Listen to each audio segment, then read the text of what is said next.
is a different video, but I saw this and it's just straight up lies.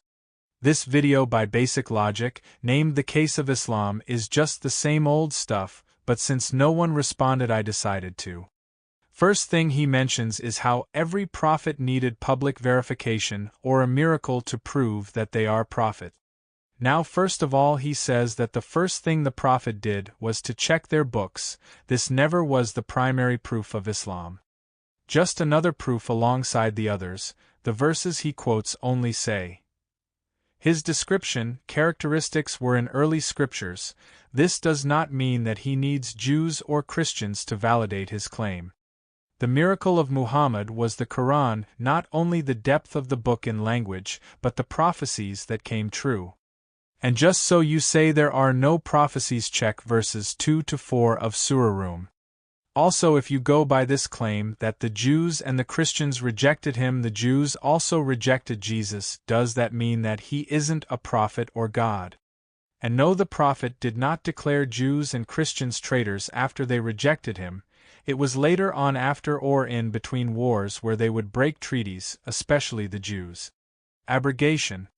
See, the reason why the Quran was revealed like that, and not at once, was to build gradual understanding. If you tell a smoker who joined Christianity yesterday that he should stop, it's probably going to be quite hard.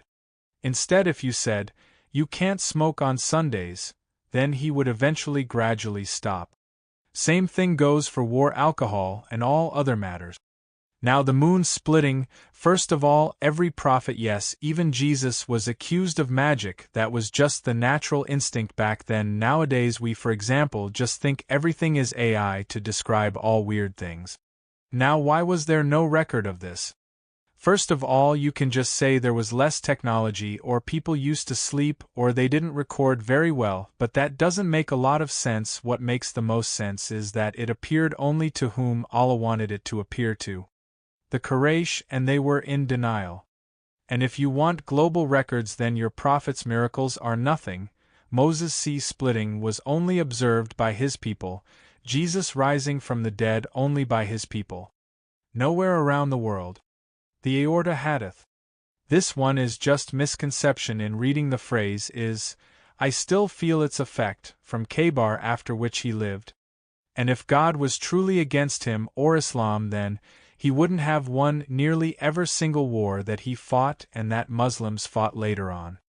I am skipping the Aisha point. It's been done to death. Why go over it again and again when it's been debunked? At least do a little research next time.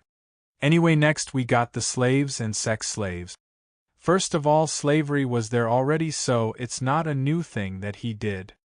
However, what the prophet did do was restrict slavery and work towards abolition.